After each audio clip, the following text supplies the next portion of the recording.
ሰላም ጤና ይስጥልን እንደምንሰነበታችሁ የተከበራችሁ ተመልካቾቻችን ይህ ሳምንታዊው የስፖርት ፕሮግራማችን ነው። በዛሬው የስፖርት ፕሮግራማችን ለሚቀጥሉት ደቂቃዎች 28ኛውን የላሊጋ ዋንጫን ወደ ካዝናው ያስገባው በባርሴሎናን የውድድር ዓመት ምን ይመስል ነበር የሚለውን የምናነሳ ይሆናል። ለሚቀጥሉት ደቂቃዎች አብረናችሁ የምንቆየው እኔ ቃለስላሴ ካሳይና ባልደረባዬ አልታየህ ኪዳኔ በመሆን ነው። አብራችሁን ቆዩ። አልታየ እንዴት ነው ብያለሁ። እንዴት ነቃል? ሰሞኑን እግር ኳስ ደግሞ ከአውሮፓ ሻምፒዮንስ ሊግ ትንሽ ቀዝቀዝ ያለበት ሳምንት ነበር አይደል? የላሊጋ አሸናፊ ታውቋል። የአውሮፓ ቻምፒዮንስ ሊግ ባለፈው ከተሰናበተ በኋላ አዲስ ክብርን ማሳካት ችሏል ባርሴሎና። ያው የሚጠበቅ ነው። ሊጉን እየመራ ነበር። በመጀመሪያዎቹ የሊግ ጊዜያት ጥሩ ነበር። ከዛ የሆነ መንሸራተት ነበረው። ትላንት ስፓኞልን ረቶ ዋንጫውን ማሳካት ችሏል ባርሴሎና። ከባለፈው ሳምንት እንግዲህ በተለይ የአውሮፓ ሻምፒዮንስ ሊግ ነበሩ፣ የዩሮፓ ሊግ ጨዋታዎች እንዲሁም ደግሞ የሊግ ጨዋታዎችም የነበሩበት ሳምንት ነበር ያሳለፍነው። በዚህኛው ሳምንት ደግሞ በእርግጥ በሊግ አጋማሽ ላይ የአውሮፓ አንዳንድ ጨዋታዎች እየተደረጉ ይገኛሉ። በስፔን ላሊጋ እንግዲህ ሪያል ማድሪድ አስቀድሞ ከባርሴሎና በፊት ጨዋታውን አድርጓል። በትናንትናው ዕለት ደግሞ የካታላኑ ደርቢ ተቀናቃኙ ኤስፓኞልን እንግዲህ ባርሴሎናን ከሜዳ ውጭ አቅንተው ገጥሞ እንግዲህ 2-0 በማሸነፍ ሻምፒዮንነቱን አረጋግጧል። ባርሴሎና እንግዲህ የላሊጋ ሻምፒዮን መሆኑን አረጋግጧል። በውድድር ዓመቱ ደግሞ ሶስተኛውን ዋንጫ እንግዲህ አስቀድሜ እንዳልኩት ወደ ካዝናው ያስገባበት ሁኔታ አለ። በተለይ የስፔን ሱፐር ካፕ ሳውዲ አረቢያ ላይ በተደረገው ጨዋታ ጅዳ ላይ የተደረገ ጨዋታ ነበረ። በኋላ ላይ ደግሞ በኮፓ ዴላሬ የፍጻሜ ጨዋታ ራሱ ሪያል ማድሪድን በማሸነፍ ደግሞ ዋንጫውን መውሰድ ችሏል። አሁን ደግሞ ተጠባቂ የነበረው በእርግጥ ባርሴሎና የኤል ክላሲኮ ጨዋታን ካሸነፈ በኋላ ነበር በተለይ የላሊጋው ዋንጫው እንደተጠናቀቀ ሲነገር የነበረው። ያንን ደግሞ ማረጋገጥ ስለነበረበት ኤስፓኞልን በማሸነፍ እንግዲህ ድሉን ድርብ አድርጓል። ምክንያቱም ብዙዎች የባርሴሎና ድል የትኛው ጨዋታ ላይ ይረጋገጣል የሚል ነበር።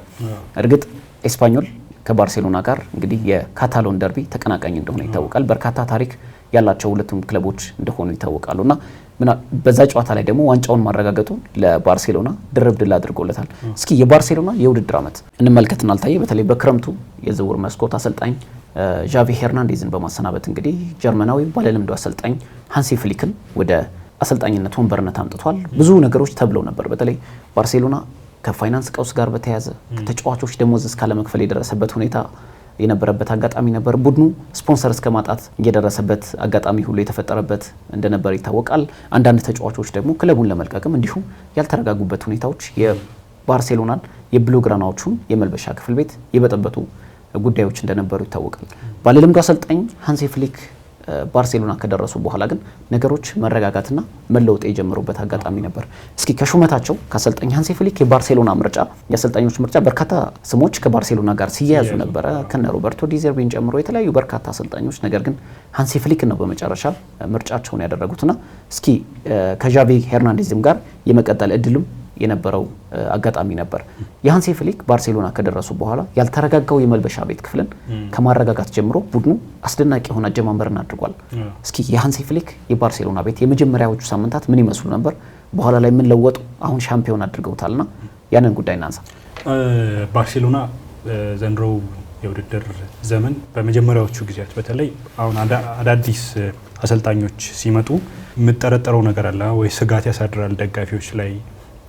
አዲስ አሰልጣኝ ነው፣ ምን ይዞ እንደሚመጣ አይታወቅም የሚሉ ስጋቶች አሉ። በተለያዩ ቡድን ያሉ አሁን ለምሳሌ በማንቸስተር ዩናይትድ ቤት ያሉት አሰልጣኝ በመጀመሪያ የውድድር ዘመናቸው ስኬት ላይ አይደሉም። አሁን እያየ ነው እንደሚገኘውና ባርሴሎና የለመደው ካልቸር ነበር። የባርሴሎና ካልቸር አሁን ለምሳሌ የሚጫወትበትን መንገድ ልትለው ትችላለህ። ከፔፕ ጋርዲዮላም በኋላ ቡድኑ የሚጫወትበት መንገድ ይታወቃል። ኳስን ፖሰስ በማድረግ የሚጫወትበት አጋጣሚ አለ። ከዛ ውጪ የሃንሲ ፍሊክ ቅጥር አንዳንድ የሚነሳበት ጥርጣሬ አንዱ ከቋንቋ ጋር ይያያዛል።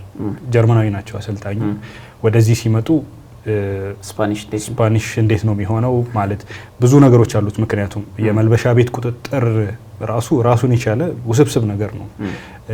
የተጫዋቾች ካራክተር ምንድን ነው ይባላል። አሁን የ1995-96 የውድድር ዘመን በእንግሊዝ ማለት ነው ሲደረግ ማን ያሸንፋል ይሄን ውድድር የሚል ነበርና የሰር አሌክስ ቡድን ያንን ቡድን በደንብ በታዳጊዎች ታግዞ ዋንጫ ማንሳት ችሏል በጊዜው ማለት ነውና ብዙ ጊዜ ስጋቶች አሉ። ስጋቶቹ ከዚህ ቅድም ካልኩት ነገር ጋር ይያያዛል። ከሳይኮሎጂካል ነው። ሌላው ደግሞ የተጫዋቾቹ እድሜ ነው። ባርሴሎና ተጫዋቾቹን ካያቸው በጣም ለጋ የሚባሉ ናቸው። መልበሻ ቤት ውስጥ ምን አይነት ቁጥጥር ይኖራል የሚኖረው ራሱ የተለየ ነው። እሳቸው የተጠቀሙት የተለያዩ ቴክኒኮች አሉ። በጣም ብልህ ናቸው። በዚህ በኋላ የምናነሳቸው ነገሮች ይኖራሉ። ግን በመጀመሪያው የውድድር ዘመን ካደረጓቸው 12 ጨዋታዎች 11ዱን አሸንፈው ነው የጀመሩት እና ጥሩ አጀማመር ነበር የነበራቸው። ቅድም እንዳልኩት ስጋት ነበር። ያን ስጋት ግን የቀየረ አስገራሚ ቡድን ሰርተዋል። ታዳጊዎችን በማሰልጠን ታዳጊዎችን በማብቃት ያላቸውን አቅም አውጥተው እንዲጠቀሙ በማድረግ ተጫዋቾች ላሚን ያማል ያሳለፈው የውድድር ዘመን የሚገርም ነው። በዘንድሮ ትላንትም አስደናቂ ግብ ነው ያስቆጠረው። ኤስፓኞል ላይ አስገራሚ ከርል ነው መጥቶ ያስቆጠረውና እሱም አንዱ ከቡድን ውስጥ ጎልቶ የታየው ተጫዋች ነው። ከዛ ውጪ ደግሞ እነ ፔድሪንም ያሻሻሉበት መንገድ በመሀል ሜዳው ላይ በጣም አግሬሲቭ የሆነ የፕሬሲንግ ቡድን ነው የሰሩት በዘንድሮ የውድድር ዘመን ሃንሲ ፍሊክና ባርሴሎናን ከቀደመው ጊዜ በተለየ መንገድ የቀረጹት። ምናልባት በዘንድሮ የውድድር ዘመንም ደግሞ ሪያል ማድሪድ ላይ የበላይነት የወሰዱበትን ሁኔታም ደግሞ አንዱ ለሊጉ ስኬት ያስመዘግቡበት አንዱ መንገድ እሱ ነው። ምክንያቱም በዘንድሮ የውድድር ዘመን በ4 ጨዋታዎች ሪያል ማድሪድን አሸንፈዋል። ሪያል ማድሪድ ላይ 16 የሚጠጋ ግብ ማስቆጠር ችሏልና ቀላል አይደለም። አሁን ለምሳሌ አሁን በሰባት ወሰንም ያስመዘገቡበት ነበር። በኤል ክላሲኮ ጨዋታዎች ላይ በአንድ የውድድር ዘመን በርካታ ጎሎችን በማስቆጠር አሁን ለምሳሌ 7 ነጥብ ልዩነት ነው አሁን ያለው። 2 ጨዋታ ይቀራል ገና ሻምፒዮን መሆናቸውን አረጋግጧል። እንበልና አሁን ሴናሪዮ ብትሰራ አሁን ለምሳሌ ሪያል ማድሪድ 2ቱን ጨዋታ አሸንፎ ቢሆን ኖሮ ስቲል የዋንጫው አሸናፊ አይታወቅም ነበር እና ብዙ ጊዜ በስፔን ላሊጋ የኤል ክላሲኮ አሸናፊዎች የላሊጋውን ዋንጫ የማሸነፍ እድላቸው ሰፊ እንደሆነ ይገለጻል። ምክንያቱም በግብ ልዩነት እንግዲህ በስፔን ላሊጋ ሕግ መሰረት በግብ ልዩነት የግብ ልዩነት ለዋንጫ አሸናፊነት አያበቃም። እንግሊዝ እንዳለው አይደለም። እንግሊዝ እንዳለው በሌሎች ክለቦችም ላይ እንዳለው አይደለም። በነጥብ እኩልና በግብ ክፍያ በነጥብ እኩል ብትሆን በደርሶ መልስ አሸናፊነት ይታያል። ያን ደግሞ ባርሴሎና በዘንድሮ የውድድር ዓመት የበላይነቱን ወስዷል። እንደው ቅድም ካነሳው ሀሳብ ስነሳ በተለይ ጀርመንኛ የሚናገሩ አሰልጣኝ ናቸው። ጀርመናዊ አሰልጣኝ ናቸው። በስፔን የማሰልጠን ልምድ የላቸውም። ከባርሴሎና ካልቸር ጋር እንዴት ሄዳሉ የሚለው ነገር አጠያያቂ ነበር። ምክንያቱም ባርሴሎናን ባለፉት ዓመታት ያሰለጠኑት አብዛኞቹ አሰልጣኞች ስፔናውያን ናቸው። ፔፕ ጓርዲዮላን ማንሳት ትችላለህ። ኤርኔስቶ ቫልቬርዴን ማንሳት ትችላለህ። በአሁኑ ሰዓት የአትሌቲኮ ቢልባኦ አሰልጣኝ የሆኑት ሉዊስ ኤንሪኬን ማንሳት እንችላለን።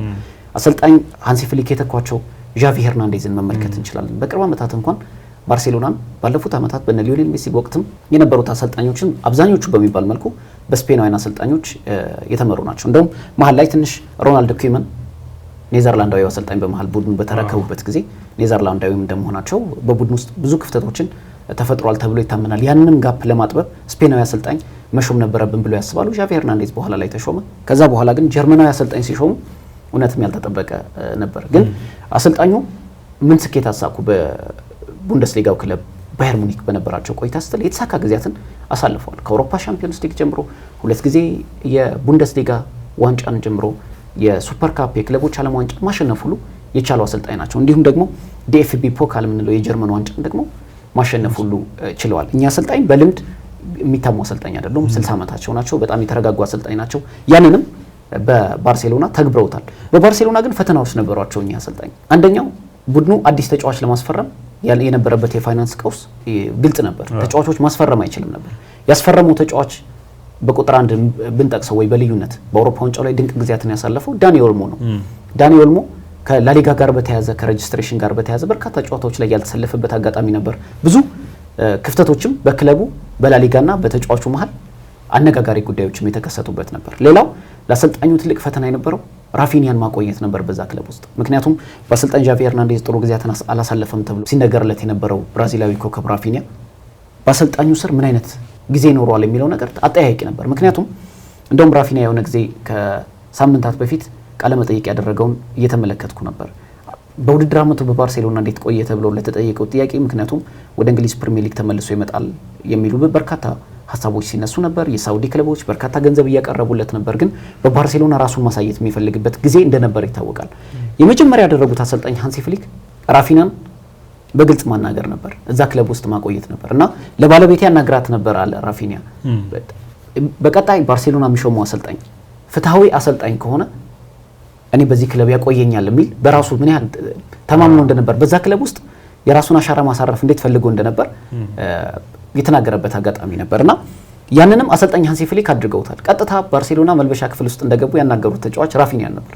እኔ በዚህ ክለብ ውስጥ እንድትቆይ እፈልጋለሁ፣ በዚህ ክለብ ውስጥ የራስን አሻራ እንድታሳርፍ እፈልጋለሁ ከኔ ጋር፣ ስለዚህ አቅምህን አሳየኝ እዚህ ክለብ ውስጥ ብለውት ነበር እና ያንንም ባደረገበት ጊዜ ራፊኒያ የዘንድሮ ራፊኒያ በእግር ኳስ ዘመኑ በተለያዩ ክለቦች ተጫውቷል። በፈረንሳይ ሊግ የመጫወት አጋጣሚ ነበረው። እንዲሁም ደግሞ በሊድስ ዩናይትድ ከሻምፒዮንሺፕ የወረደው ሊድስ ዩናይትድ ከፕሪሚየር ሊግ የወረደው ሊድስ ዩናይትድን ደግሞ ምርጥ ብቃቱን ማሳየትም የቻለበት አጋጣሚ አለ። ከሊጉ ቢያተርፋቸውም በኋላ ላይ ከሊጉ የወረዱበት አጋጣሚ ተፈጥሯል። ግን ይህን ያክል ተጽዕኖ ፈጣሪ ተጫዋች ነበረ። በአሰልጣኝ ዣቪ ሄርናንዴዝ ስር ግን እምብዛም የመሰለፍን እድል አላገኘም። ባገኘባቸው ወቅቶችም በራስ መተማመኑ ዝቅ ያለበት ነበር። በዘንድሮ የውድድር ዓመት ለባርሴሎና ስኬት ቁልፉ ሰው አንደኛው ራፊና ነው፣ በልዩነት የምታነሳውም ጭምር።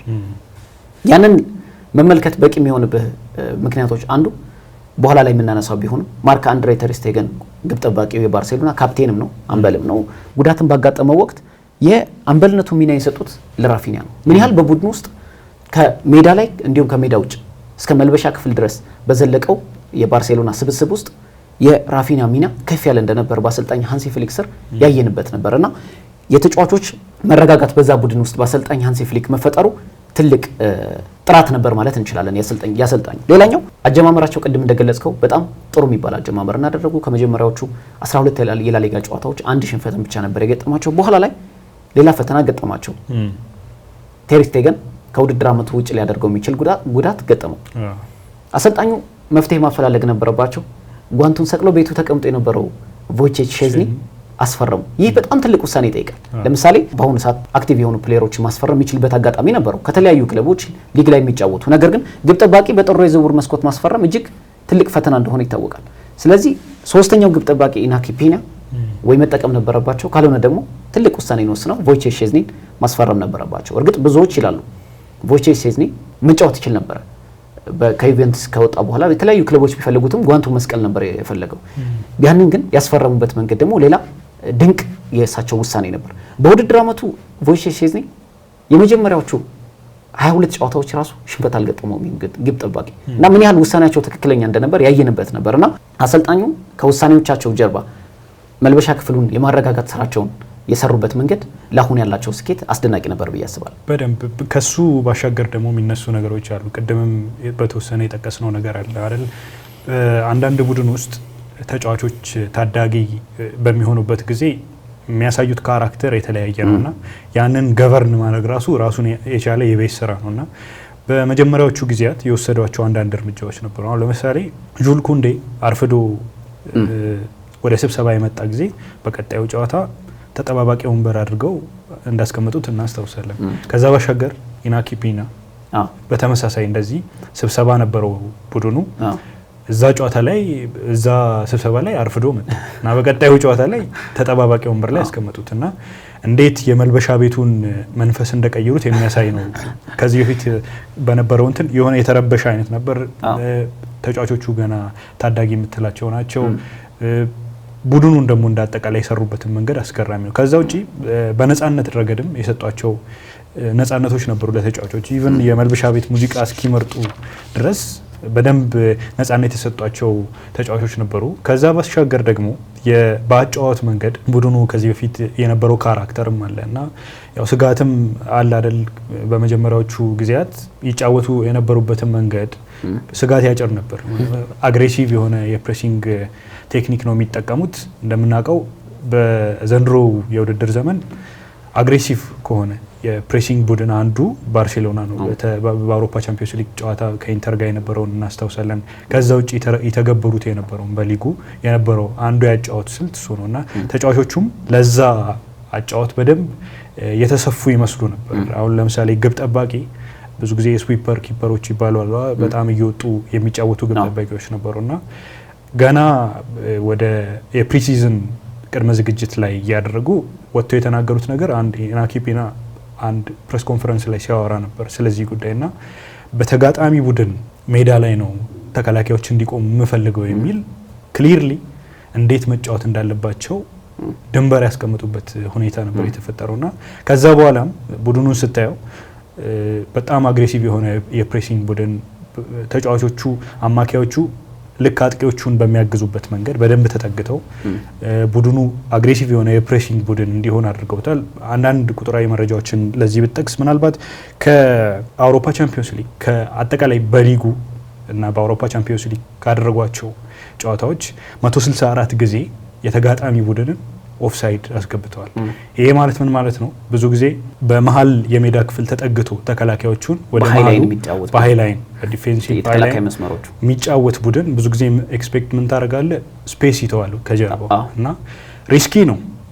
ግን ኦፍሳይድ ለማስገባት ለተጋጣሚ ለማስገባት በአውሮፓ ከየትኛውም ቡድን በላይ ከፍተኛ ነው ይሄኛው እና የምትንቀው አይደለም። እርግጥ ነው አደጋ አለው፣ ሪስክ አለው።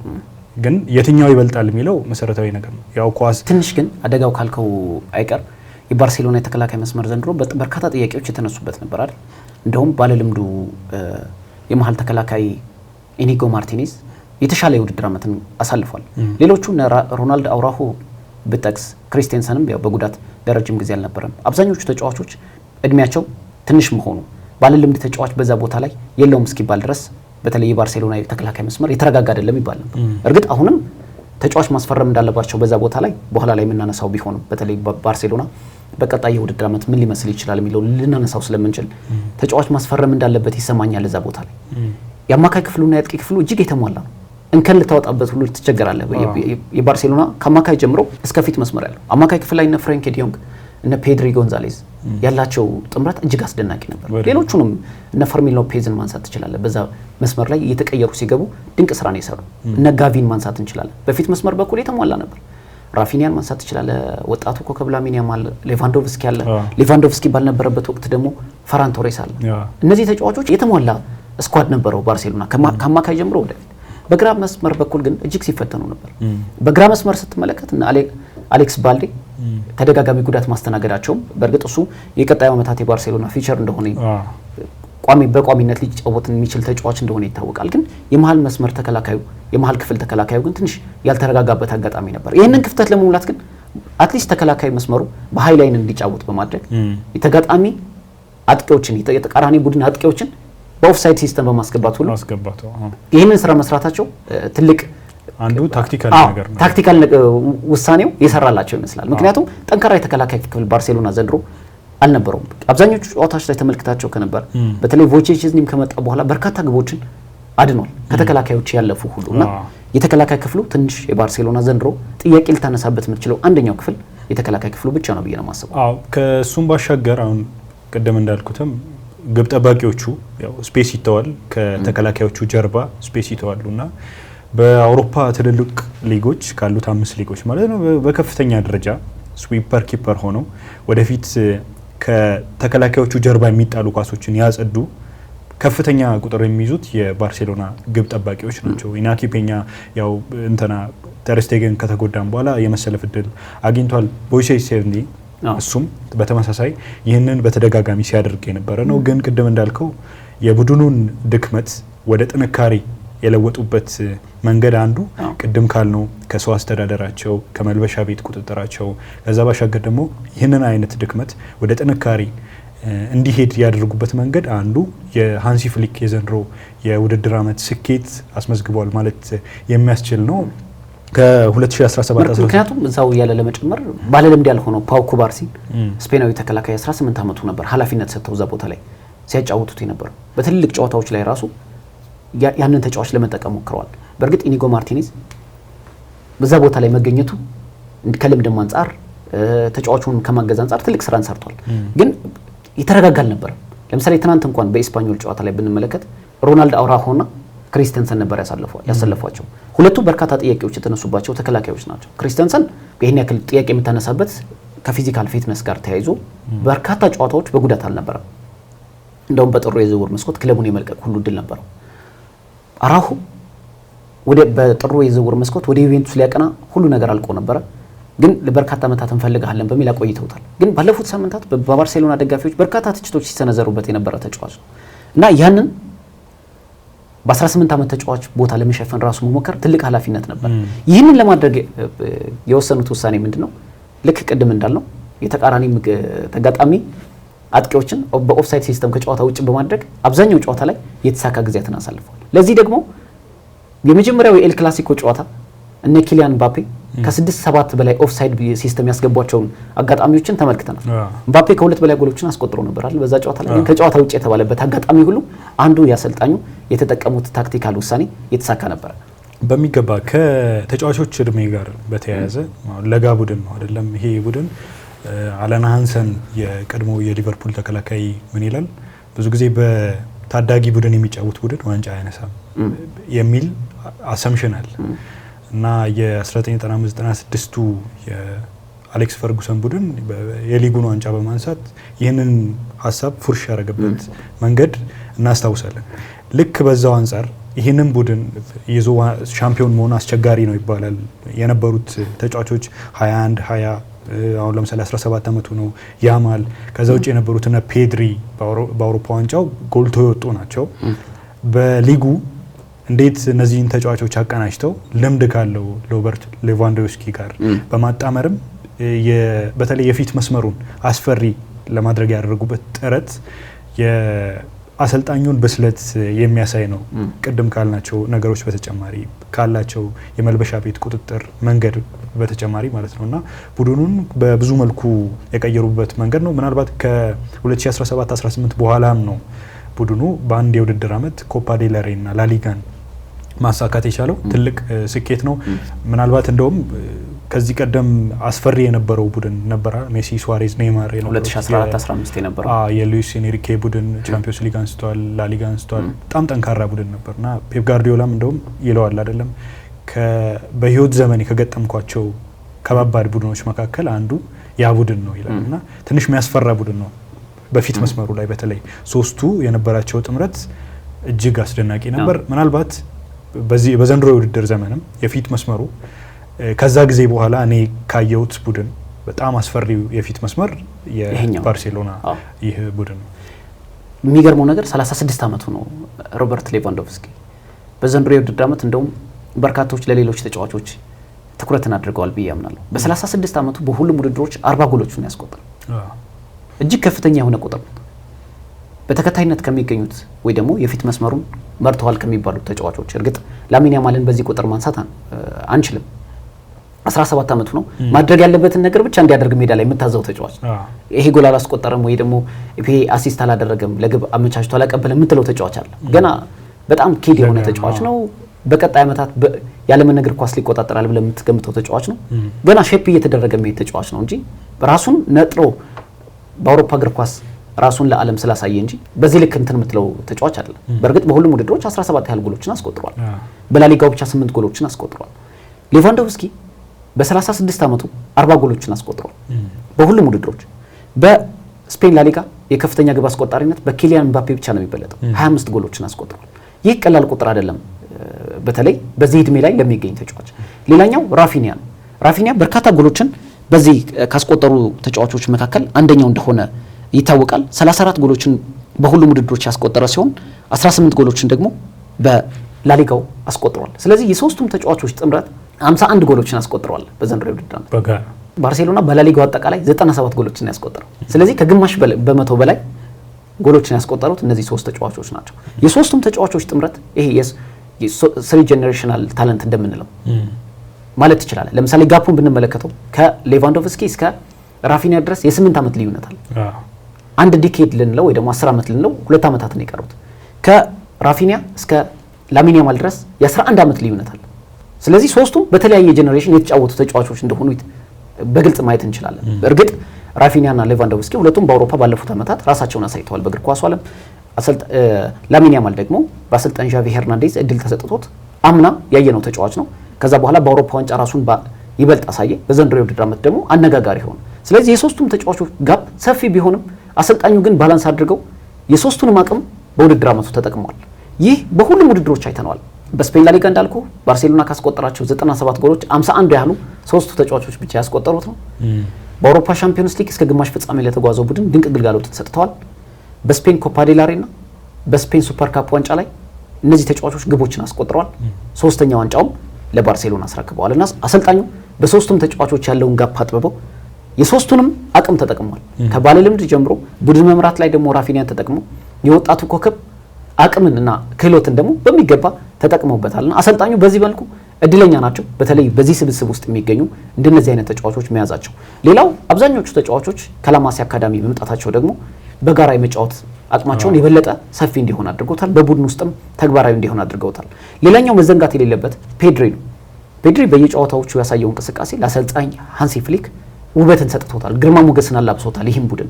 ምክንያቱም በተለይ አምና ጉዳት አስተናግዶ ትልቅ ችግር ውስጥ ገብቶ ነበር አይደል? በተለይ በአውሮፓ ዋንጫው ለመሳተፉ ብዙ ተጫዋቹ እድለኛ አይደለም ሲባል ነበር። በዘንድሮ ግን ራሱን ያሳየበት እንደውም ከባለንዶር እጩዎች ውስጥ አንዱ ነው እስኪባል ድረስ የደመቀበት ጊዜ ነበር። የሚያዝያ ወር የላሊጋው ኮከብ ተጫዋች እስከ መመረጥ ደርሷል። የአማካይ ስፍራ ተጫዋቹ ነውና ይህ ለቡድኑ ውስጥ የሰጠው ግሬስ ቀላል የሚባል አይደለም። ሌላኛው በቡድኑ ይለቃል ሲባል የነበረው ፍሬንኪ ዲዮንግ አሰልጣኝ ሃንሲ ፍሊክ በሚገባ ተጠቅመውበታል።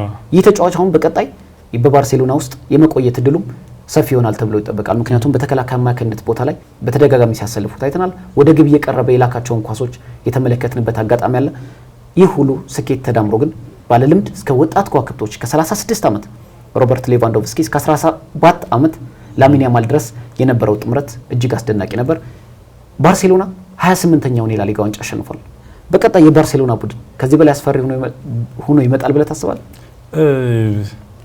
አሁን ባላቸው ሪሶርስ የሰሩትን ቡድን ስታይ አስገራሚ ነው። አሁን አትጠብቅም።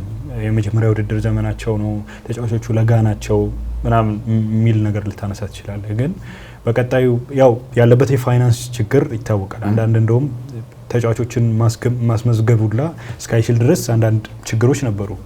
ከዛ ባሻገር ግን ያው በቀጣይ መቼም ይሄን በዚህ የውድድር ዘመን በእነዚህ ተጫዋቾች በዚህ አሁን በነበራቸው በጀት በራሳቸውም ስኪል ታግዘው ይህንን ሰርተዋል። ቡድኑ ምናልባት ከዚህም በላይ ሊያድግ የሚችልበት እድል ነበር። ለምሳሌ በዘንድሮ የውድድር ዘመን እርግጥ ነው በሊጉ የመሀል ጊዜ ላይ ማለት ነው፣ ለምሳሌ ጥር ላይ የነበራቸው እንቅስቃሴ ጥሩ አልነበረም። ተከታታይ ጨዋታዎችን ተሸንፈው ነበር፣ አቻ እየወጡ ነበር። 2025 እስኪገባ ድረስ ተፈትነው ነበር። ከዛ ጊዜ በኋላ ነው ልክ የፈረንጆቹ አዲሱ ዓመት ከጥር በኋላ በእኛ ነው ቡድኑ በጣም ይሄ ሻርፕ የሆነ ቡድን ነው እና ከዛ በፊት የነበረውንም ሁኔታ ካየኸው ብዙ ጊዜ አንዳንድ ቡድን ውስጥ ቀውስ ሲፈጠር አሰልጣኞች ወቀሳ መሰንዘር ይጀምራሉ። ወደ በላይ አካልም ሊሆን ይችላል፣ ተጫዋቾቹ ላይ ማሳበብ ጣታቸውን ሊከስሩ ይችላል። ብዙ ነገሮች አሉ። ግን እርሳቸው በዚህ ሁሉ ጊዜ ውስጥ የነበራቸው ሲምፕሊሲቲ የሚገርም እና የሆነ ነገር ተፈጥሮ ሲጠየቁ አይ ቀላል ነው፣ ኃላፊነቱ ብዙ ጊዜ ራሳቸውን ያስተዋላል። አንዱ ይሄ የማኔጅመንት ስኪል በጣም አስፈላጊው ስኪል ነው። አንድ አሰልጣኝ ሊኖረው የሚገባ መሰረታዊ ክህሎት አንዱ ይሄ ክህሎት ነው እና ቡድኑን በብዙ መልኩ ቀይረውታል እና በዚህ በጀት ቅድም እንዳልከው ይህንን የሰራ አሰልጣኝ ምናልባት ተጫዋቾች ቢሟሉ ቅድም እንዳልከው የተከላካይ መስመር ችግሮች አሉ ይፋ ይታዩ ማለት ነው። ቅድም እንዳልነውም አንዳንድ ጥንካሬውን የድክመታቸውን ወደ ጥንካሬ ቀየሩት በአጫወት ስልታቸው እንጂ ቮይድ የሆነ ስፔስ አለ አሁን ከጀርባ አስቸጋሪ ነው እና ለምሳሌ በዘንድሮ የውድድር ዘመን በአውሮፓ ቻምፒዮንስ ሊግ ከዚህም አድቫንስድ ወደ ሆነ ስቴጅ መሻገር ይችሉ ነበር። ለምሳሌ አሁን ያን ጨዋታ በዛ በተጨማሪ ሰዓት ላይ ባይቆጠርባቸው በኢንተር ሚላን ባይሸነፉ ብለህ ብታነሳ ከዚህም ሊልቅ ይችል ነበር ቡድናቸው የሚያስመዘግበው ስኬት ማለት ነው። ምን ያህል ጠንካራ እንደሆነ የምታውቀው ባርሴሎና 6 ጎሎችን ነው በኢንተር ሚላን ላይ ያዘነበው በሁለት ጨዋታዎች ላይ። የፊት መስመሩ ምን ያህል ጠንካራ እንደሆነ የሚያሳይ፣ የተከላካይ ክፍሉ ግን ደካማ እንደሆነ የምታውቀው 7 ጎሎች ነው የተቆጠሩበት በደርሶ መልስ ጨዋታ። ይህ በጣም እንደ ኢንተር ሚላን ለምሳሌ በማጥቃት ክፍሉ ጠንካራ ተጫዋቾች እንዳሉት ይታወቃል። ላውታሮ ማርቲኔዝን ማንሳት ትችላለህ፣ እነ ቱራምን ማንሳት ትችላለህ። ጠንካራ ቡድን ግን በመከላከሉ ረገድ ኢንተር ሚላን አውሮፓ ውስጥ አሉ ከሚባሉ ተከላካዮችን ሳይዝ፣ ነገር ግን ያሰልጣኙ ታክቲካል በውሳኔዎች በታክቲካል ውሳኔዎች ጠንካራ የሚባል የተከላካይ ክፍል ከፈጠሩ ክለቦች መካከል ኢንተር ሚላን አንዱ ነው። ሌላኛው በ3-5-2 የሚጫወት ቡድን በርካታ ጎሎች ልታስቆጥርበት የምትችል ቡድን አይደለም። ማንሳት እንችላለን የእነ አንቶኒዮ ኮንቴ 3-5-2 የሚጫወቱበት በኢንተር ሚላን፣ ዩቬንቱስ፣ አሁን ናፖሊ እያደረጉት ያሉትን ተመልከት። አሰልጣኝ ሲሞኔ ኢንዛጊ ብዙ ጎሎች የሚቆጠሩባቸው አሰልጣኝ አይደሉም። ያንንም ተመልክተናል። በእነ አሌሳንድሮ ባስቶኒ የሚመራ ጠንካራ የተከላካይ ክፍል ነው ያላቸው። እነ ባለልምዶቹና ቸርቢን የያዘ ቡድን ነው። ስለዚህ ይህ ቡድን እዚህ ቡድን ላይ 6 ጎሎች ነው ያስቆጠረው የባርሴሎና የፊት መስመር ክፍል ምን ያህል ጠንካራ እንደሆነ የሚያሳይ ነው። ልነግርህ ስለፈለኩ ነው። ሲቆጠርበት ግን 7 ጎሎች ነው የተቆጠሩበት። ይህ ባርሴሎናን የሚያክል በአውሮፓ አሉ ከሚባሉ ክለቦች መካከል የምጠብቀው አይደል። ምክንያቱም 7 ጎሎች በደርሶ መልስ ተቆጠሩበት ማለት የተከላካይ ክፍሉ ላይ ጥያቄ እንደነበር ማሳያ ነው። ይህንንም አሰልጣኝ ሃንሲ ፍሊክ በመከላከል ላይ ያለን ክፍተት ግዴታ መድፈን አለብን ሲሉ ነበርና ያንንም ከባድ ራስ ምታት ሆኖባቸው ነበር። አሁን አሰልጣኝ ዣቪ አሎንሶ ሪያል ማድሪድን ተረክቧል። አሰልጣኝ ካርሎ አንቸሎቲን እንግዲህ ያሰናበተው ሪያል ማድሪድ ዣቪ አሎንሶን እንደሚሾም ተረጋግጧል። በቀጣይ ሪያል ማድሪድ ከትናንት እንኳን ብንጀምር በተከላካይ ክፍሉ ዲን ሃውሰንን ለማስፈረም ሙሉ ስምምነት ላይ እንደደረሰ እየተነገረ ነው። ሌሎች ቦታዎች ላይም ክፍተት ላይም በግራ መስመር በኩል እና የአማካይ ስፍራ ተጫዋች ለማስፈረም እየተንቀሳቀሰ ይገኛል። ስለዚህ ሪያል ማድሪድ ካለው ስብስብ ላይ አዲስ አሰልጣኝ ቀጥሯል። በጀርመን ቡንደስሊጋ የተሳካለት አሰልጣኝ ነው ያመጣው።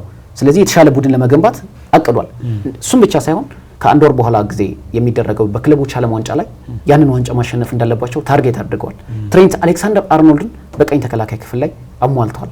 ባርሴሎና በፊት መስመር በኩልና በአማካይ ክፍል ላይ የተሟላ ቡድን ነው ብለናል ደጋግመን። የተከላካይ ክፍሉ ግን አሁንም ጥያቄ የሚነሳበት ነውና በክረምቱ ይህንን ቡድን በተሻለ ደረጃ ላይ ለማድረስ ቁጭት አለባቸው አይደል? የአውሮፓ ሻምፒዮንስ ሊግ በተለይ በዘንድሮው የውድድር ዓመት የአውሮፓ ምርጡ ቡድን የነበረው ባርሴሎና ነው የወደቀው በኢንተር ሚላን። የአውሮፓ ሻምፒዮንስ ሊግን ካነሳ 10 ዓመታት ተቆጥሯል። 2015 ነበር ለመጨረሻ ጊዜ ይህ ቡድን የአውሮፓ ሻምፒዮንስ ሊግ ያነሳው። 10 ዓመታት ባርሴሎና የላሊጋውን ዋንጫ በአሰልጣኝ ዣቪ ሄርናንዴዝ ከአንድ ዓመት በፊት ክለቡን ከመልቀቃቸው በፊት አሳክተዋል። አሁንም ሃንሲ ፍሊክ አሳክተዋል።